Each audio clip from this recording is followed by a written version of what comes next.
about the wonders of the National Park Service.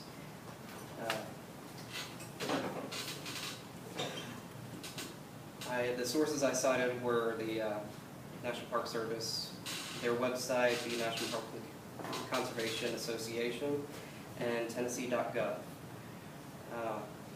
Give you a brief history, some parks located in and around Tennessee, and the preservation of the park system. Starting in about 1916, Woodrow Wilson signed the Organic Act, which went and instituted the National Park Service under the Department of Interior.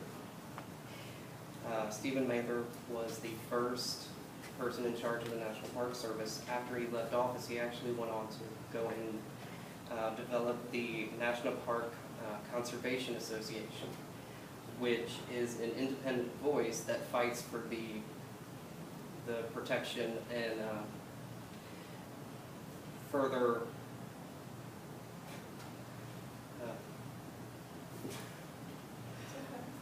development of the National Park Service. In 1933, President Roosevelt actually went and added about 50 battlefield sites to the National Park Service, and currently they have 397 actual national parks.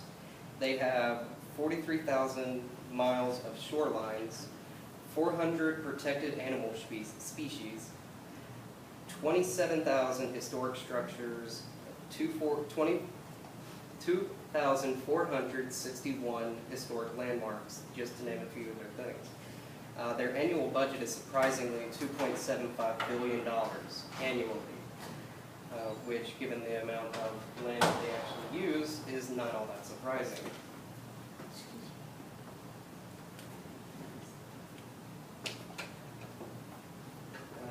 It's a photo of when they actually started the movement in 1916 to go in, actually I believe that's 1933, for the National Park Service.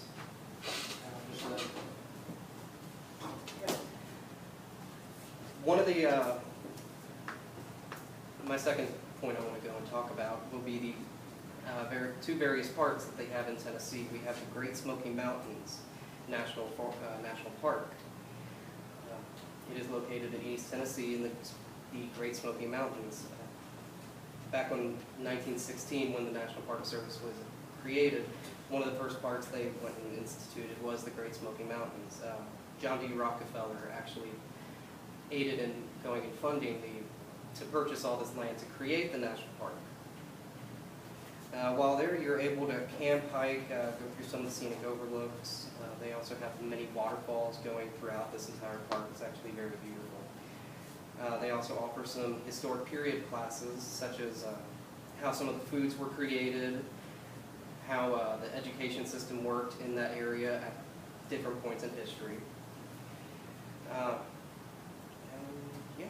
Another park that we actually have is actually a state park. One of the things that the National Park Service actually does is actually fund state parks in local areas. One of them being over near Jackson, Tennessee, would be Chickasaw State Park, where you can horseback ride, camp, fish, swim, boat.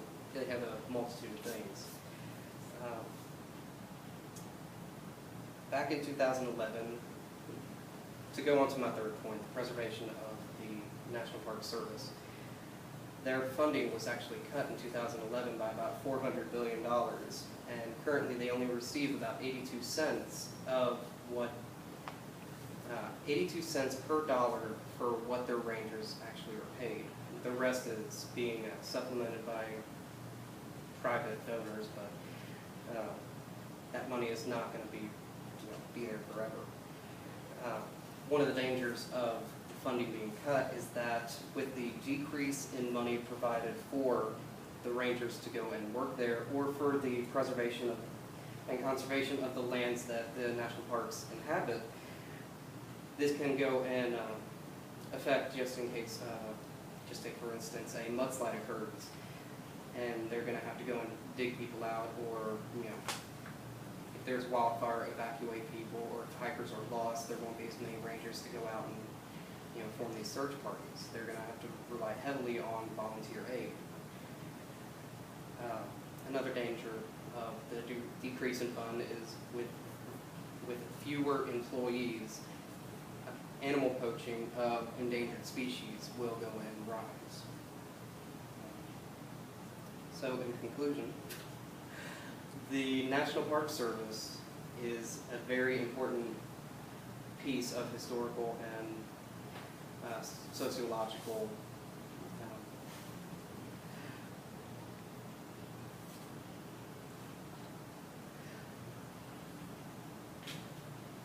the word escapes me. It is an important resource that we have at our hands in America, and that its preservation should be continued. Different threats that let's see. Different threats that involved in the national forest and national parks is just. I think that's about it.